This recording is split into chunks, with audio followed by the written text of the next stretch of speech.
Assalamualaikum warahmatullahi wabarakatuh. Waalaikumsalam warahmatullahi wabarakatuh.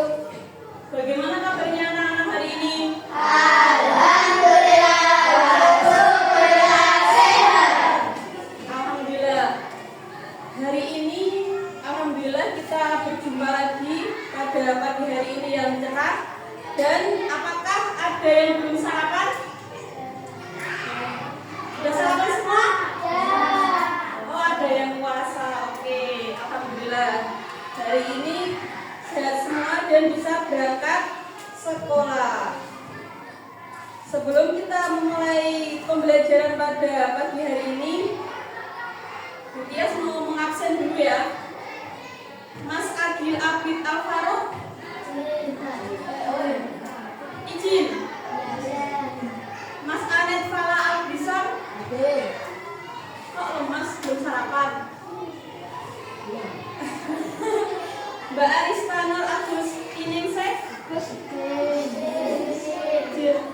Mas Dava, mana? Oh. Jihan Ufairah,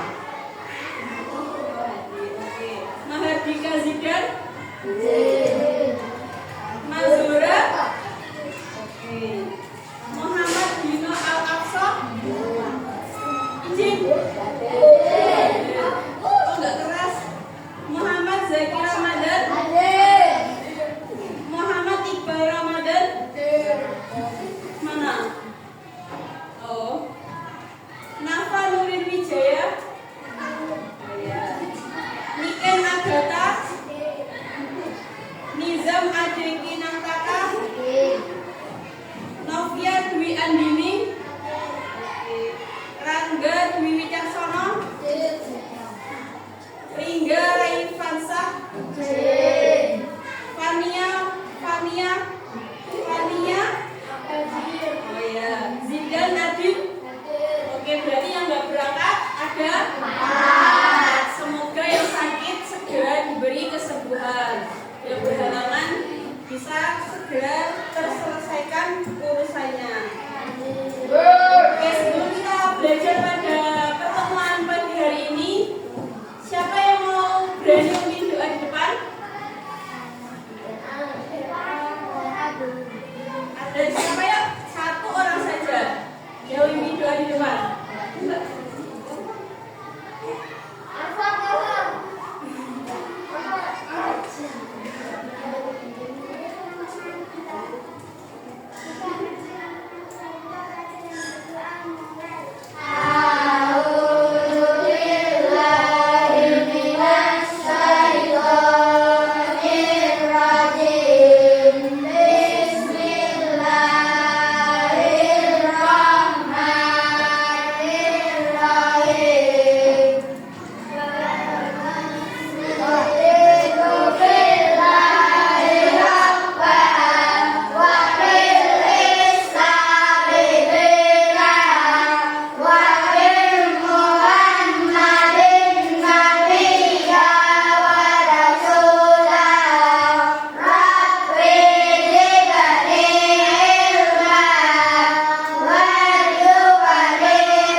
Selanjutnya, pada pembelajaran hari ini kita akan belajar beriman kepada Rasul Allah. Ya, semua tanya, siapakah Rasul Allah itu? Yuk, siapa yang masih ingat? Siapakah Rasul Allah itu? Yang lain? Ada yang masih ingat Rasul Allah itu siapa? Mas Anet? Masih ingat? Nabi Muhammad ya. Yang lain, artinya Rasul Allah adalah seorang utusan yang diberi wahyu oleh Allah dan tugasnya untuk menyampaikan. Oke, jadi tujuan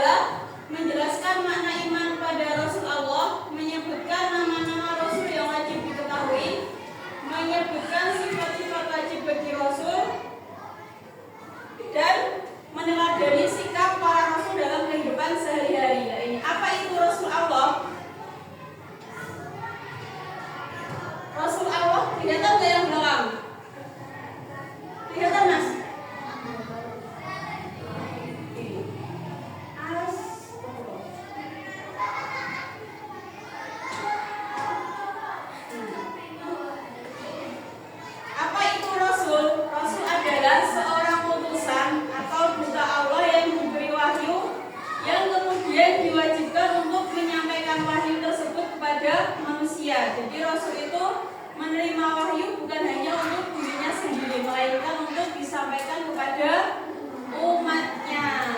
Ada tahu? Ada berapa Rasul Allah yang wajib kita ketahui? 25. Ada yang hafal? Siapa aja? Enggak? Oke, nanti kita bernyanyi bersama biar mudah menghafalkan Rasul Allah. Next. Jadi ada perbedaan Nabi dan Rasul. Jadi tidak semua Nabi itu Rasul, tapi semua Rasul pasti Nabi. Jadi perbedaannya, Nabi itu menyampaikan untuk dirinya sendiri dan tidak wajib menyampaikan wahyu untuk umatnya. Jadi seorang Nabi yang diberi wahyu oleh Allah tidak wajib untuk menyampaikan, dan tidak semua Nabi adalah Rasul. Tapi Rasul itu menerima wahyu dan disampaikan kepada umat, dan semua Rasul adalah Nabi. Dan Rasul memiliki 4 sifat wajib. Ada yang ingat 4 sifat wajib bagi Rasul? Apa aja? Ya, sidik, amanah. Oke. Kemudian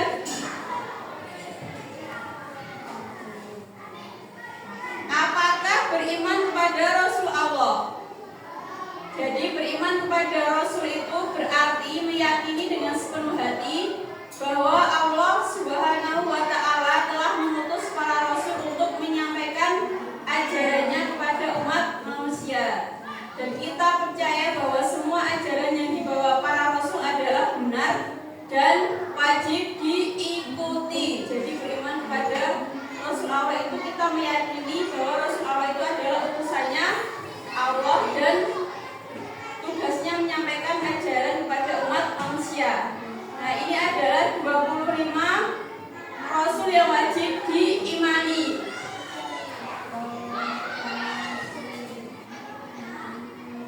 Sebentar.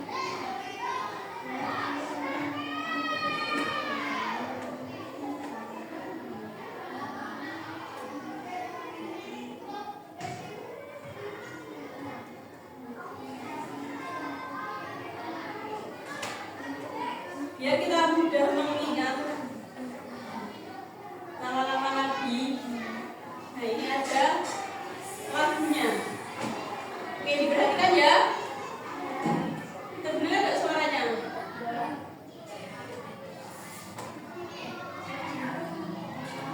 Nggak ada suaranya.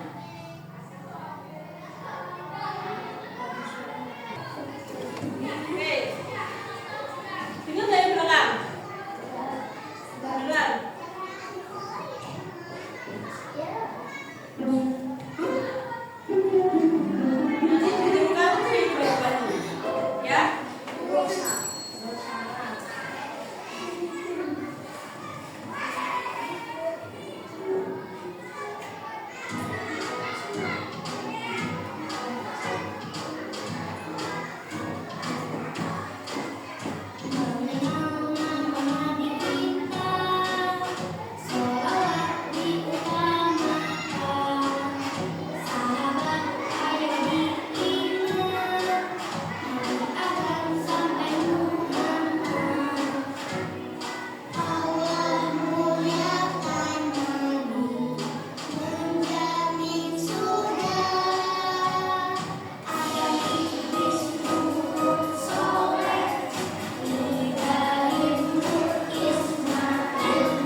wajib bagi Rasul. Jadi kalau Rasul itu punya sifat sidik, jujur. Jadi kalau beliau berkata itu pasti jujur. Kemudian amanah, dapat dipercaya. Jadi kalau ada amanah, ada titipan pasti disampaikan. Tabligh artinya menyampaikan risalah Allah, dan fatona artinya cerdas. Kebalikannya sifat wajib ada sifat mustahil. Apa aja sifat mustahil? Apa aja? Kizib terus? Kizib terus? Khianat, kitman, dan balada. Jadi kizib itu artinya dusta, khianat, berkhianat ketika ada amanah tidak disampaikan, kemudian kitman artinya menyembunyikan, dan balada artinya bodoh. Jadi ada 25 Rasul yang wajib diimani, kemudian sifat-sifat Rasul. Dan sekarang kita membahas tentang Rasul Ulul Azmi. Ada berapa Rasul Ulul Azmi? Ada 5. Siapa aja? Ibrahim, Nuh, Isa, Muhammad. Ya, ada 5 Rasul Ulul Azmi. Ulul Azmi berasal dari kata ulu atau uli, yang artinya mempunyai atau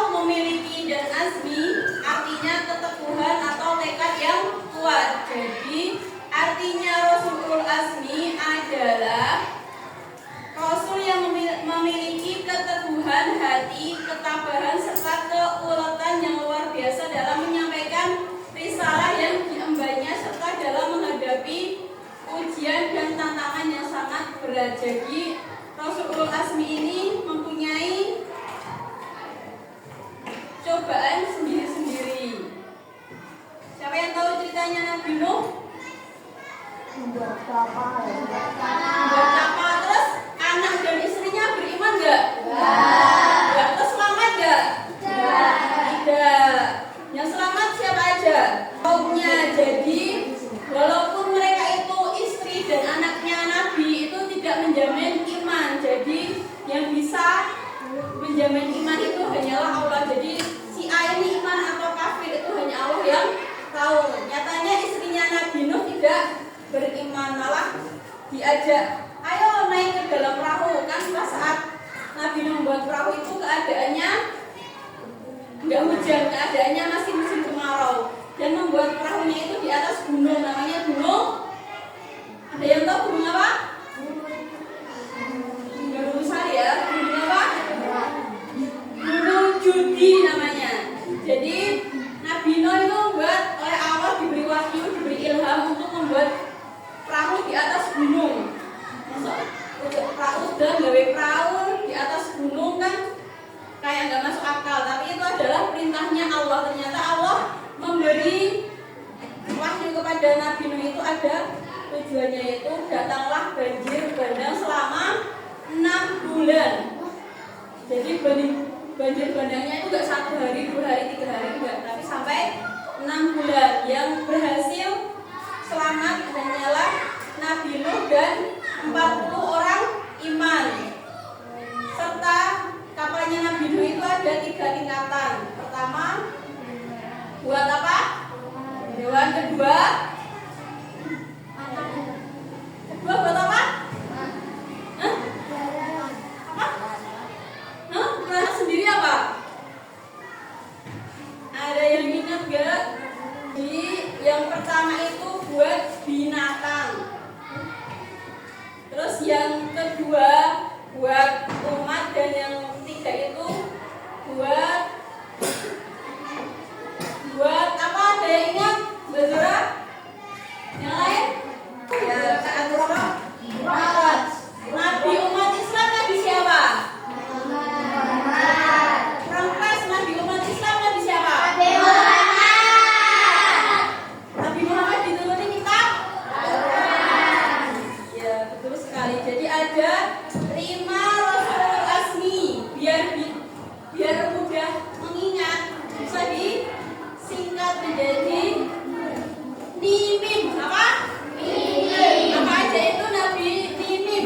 Nuh, Ibrahim, Musa, Isa, Muhammad. Oke. Selanjutnya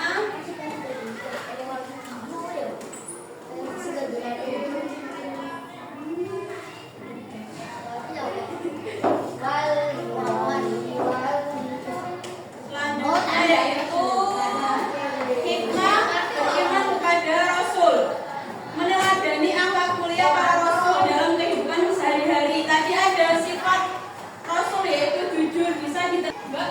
Enggak. Berat. Ini ada binatang buas yang pertama buat binatang seperti hewan berkaki. Terus yang atas sendiri itu buat hewan yang buat hewan seperti burung dan lain-lain sebagainya. Itu cobaannya Nabi Nuh. Yang kedua yaitu Nabi Ibrahim. Siapa tahu ceritanya Nabi Ibrahim? Dibakar hidup. Ada yang tahu nama ayahnya Nabi Ibrahim? Ada yang ingat? Depannya pakai A? Enggak, kan? Hah? Depannya pakai A, ada 4 huruf, belakangnya R. Bukan. Siapa? Azar.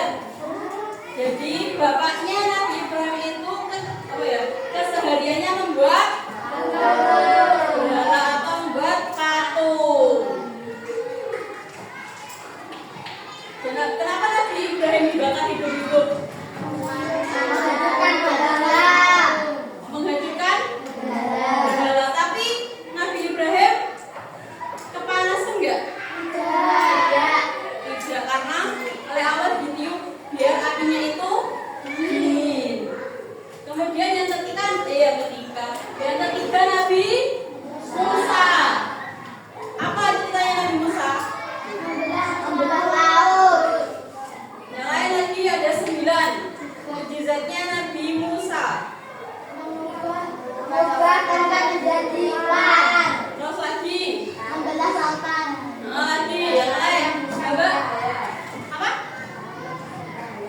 Lagi baru 4 kurang 5 loh.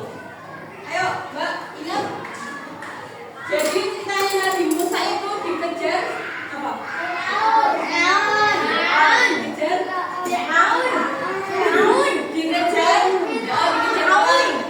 dikejar Fir'aun. Terus oleh Allah diberi mukjizat yaitu tongkatnya bisa membelah laut. Kalau kita praktek nggak bisa, kan kita manusia biasa. Nah, bisa mempunyai kelebihan, diberi kelebihan oleh Allah. Jadi kenapa Nabi Musa kalau dikejar Fir'aun? Kenapa? Karena apa? Tidak mau menyembahnya. Iya, karena Fir'aun itu mengaku sebagai Tuhan. Dan Nabi Musa tidak mau menyembah Fir'aun. Jadi Nabi Musa dikejar oleh Fir'aun. Ada yang tahu ceritanya Nabi Musa saat bayi? Tahu ditemukan oleh istri Fir'aun. Ya, namanya istri Fir'aun siapa? Asia. Siapa? Asia. Namanya istri Fir'aun. Jadi dulu ceritanya Nabi Musa itu pas zaman itu ketika ada bayi laki-laki lahir itu langsung dibunuh. Ada yang meriwayatkan saat Fir'aun memimpin itu ada 8.000 sampai 12.000 bayi yang dibunuh. Jadi setiap ada bayi laki-laki yang lahir langsung dibunuh. Tapi saat Nabi Musa lahir itu oleh ibunya diberi wahyu oleh Allah, diberi ilham. Ketika Nabi Musa lahir nanti, masukkanlah ke dalam keranjang atau peti, kemudian dihanyutkan ke sungai. Kemudian akhirnya ditemukan oleh siapa? Istrinya Asia, dan diramut oleh Asia sampai Nabi Musa itu beranjak dewasa. Kemudian membenarkan ajarannya, yaitu tidak boleh menyembah Fir'aun. Kemudian Nabi Musa dikejar sampai Nabi Musa itu berada di pinggir laut, pinggir sungai. Pinggir laut namanya Laut Merah. Namanya Laut Merah. Akhirnya di situ Nabi Musa oleh Allah diberi ilham, tongkatnya disuruh apa ini? Disuruh mengapakkan ke air, ke laut, kemudian membelah menjadi 12 jalan. Di situ Nabi Musa dan bala tentaranya lari. Jadi pas membelah tongkatnya itu jalannya itu benar-benar kering, tidak ada airnya. Jadi airnya bisa membelah, bisa ke pinggir semua. Jadi bisa buat jalan. Dan di belakangnya Nabi Musa itu ada Fir'aun dan bala tentaranya. Kemudian mereka juga lari pakai kendaraan kuda atau unta. Kemudian si Nabi Musa dan bala tentaranya sudah sampai seberang sana, oleh Allah diberi wahyu, disuruh mengapakkan tongkatnya lagi. Akhirnya Fir'aun dan bala tentaranya tenggelam. Tapi untuk saat ini mayatnya Fir'aun itu masih di mana? Mesir, diawetkan, dikasih ke dalam peti. Selanjutnya Nabi Isa. Ada yang tahu ceritanya Nabi Isa?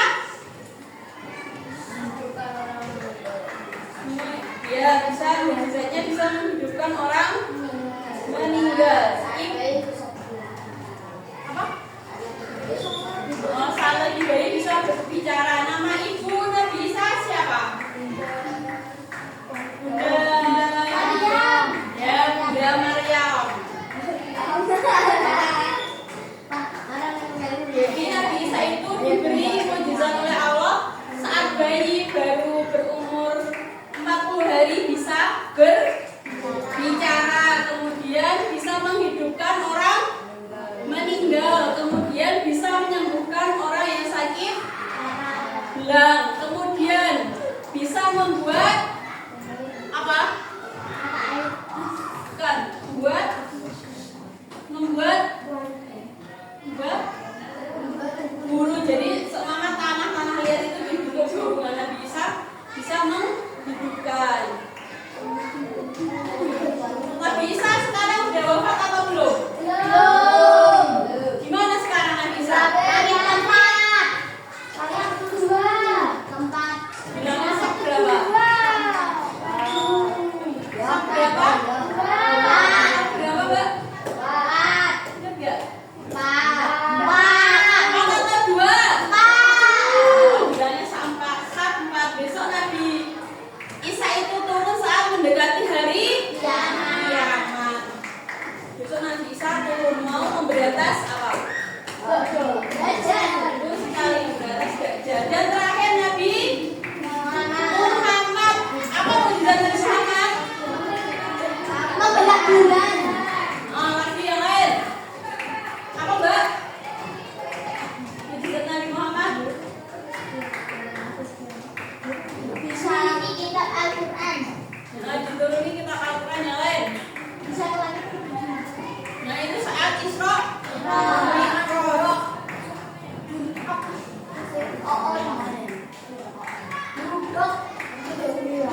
Namanya bisa membelah bulan.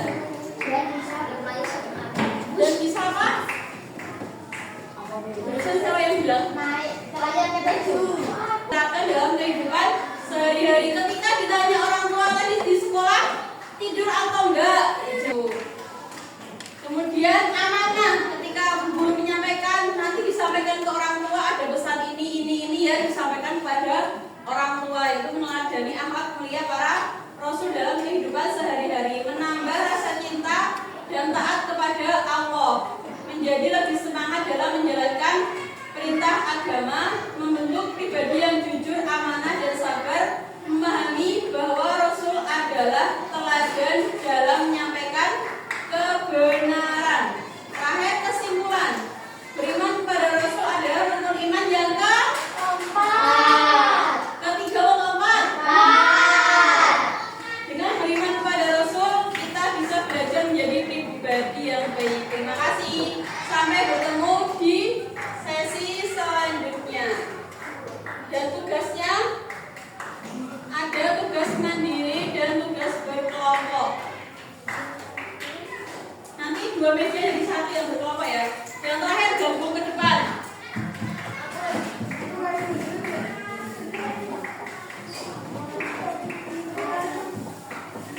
Mau bagikan LKPD, yaitu menulis 25 nama-nama Rasul. Ingat? Yang berkelompok. Nah, ini dia. Ini berkelompok ya? Hah? Itu berkelompok.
Sudah selesai siapa yang sudah selesai?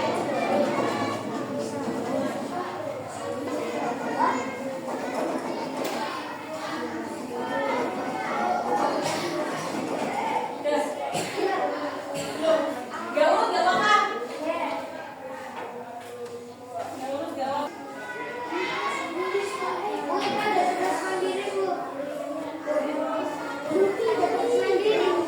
Iya. Nanti tugas mandirinya cuma menjodohkan. Cepet nanti Pak. Udah.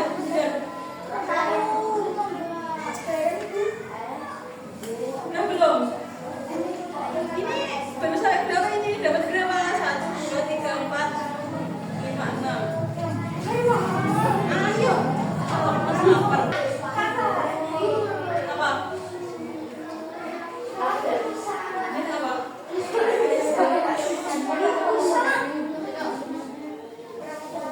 Ini kayaknya kayak tali rumah.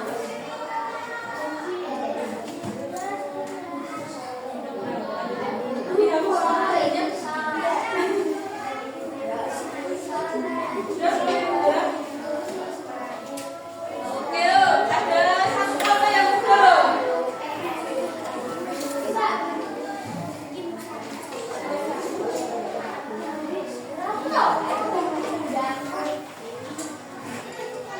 Ayo, kalau enasannya sudah belum?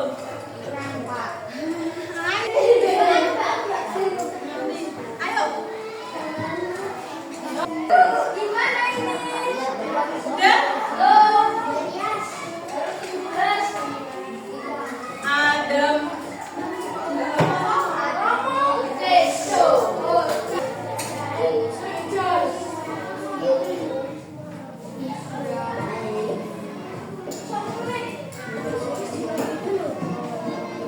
Orang berapa? Orang 3. Siapa yang terakhir?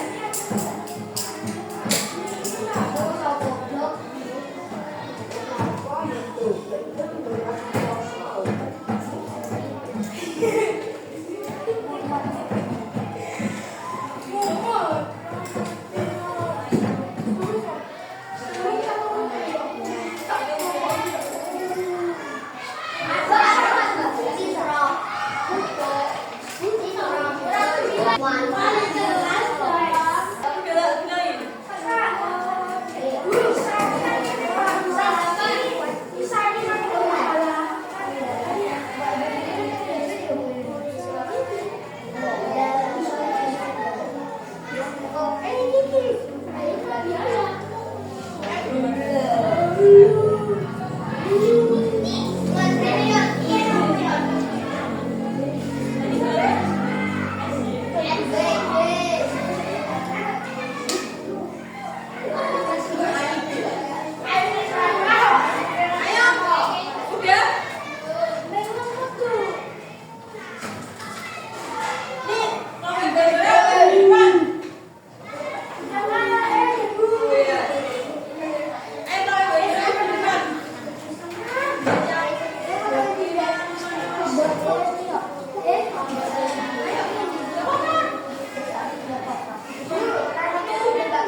ya.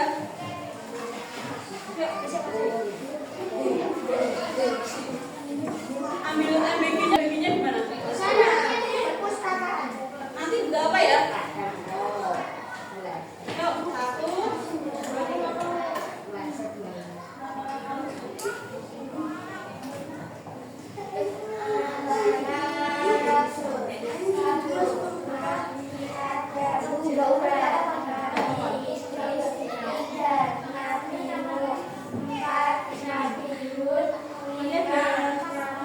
Berani bertanya satu-satu. Yo, makanya tak serius.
Ayo 1 kilometer maju. Ayo ngapain pasangan?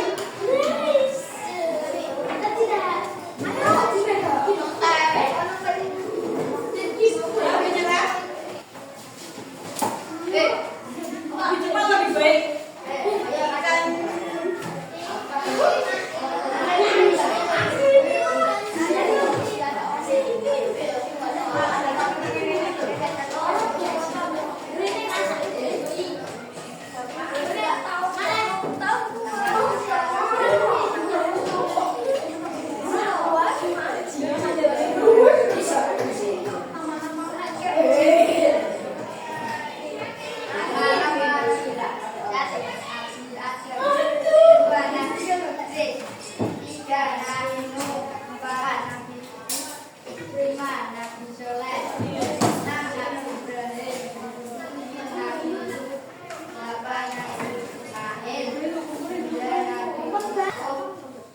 nanti ini kerjain nanti Mbak.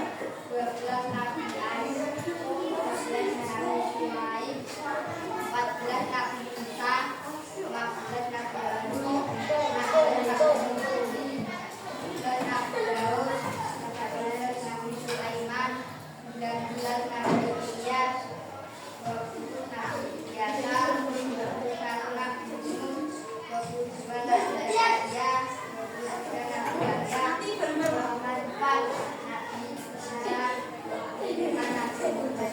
Oke, terima kasih Mas Khalid.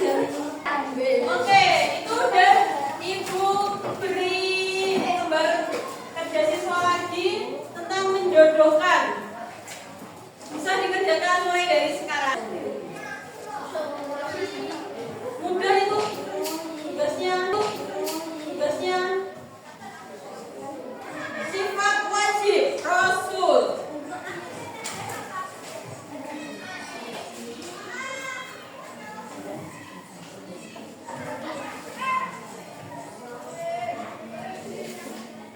Kita lihat garisnya aja.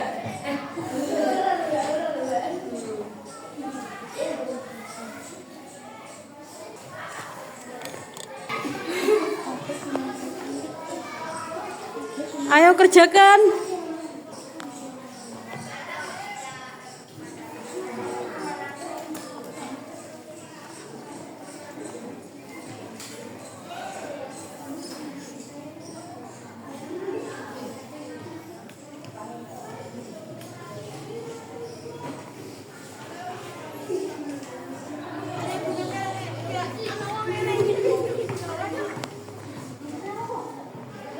Udah selesai?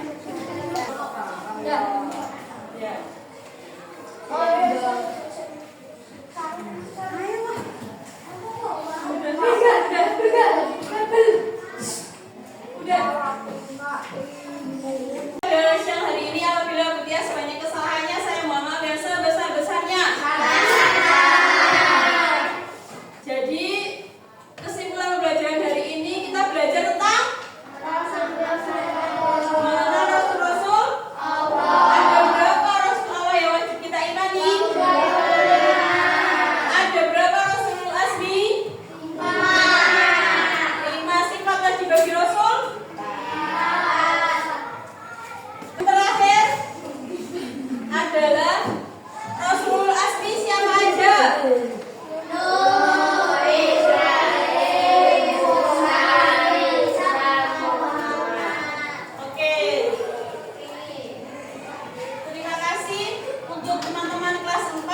partisipasinya pada pembelajaran hari ini.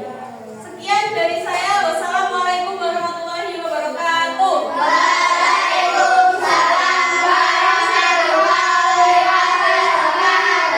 Sebelum kita keluar dari kelas, kita tepuk semangat dulu. 1, 2, 3.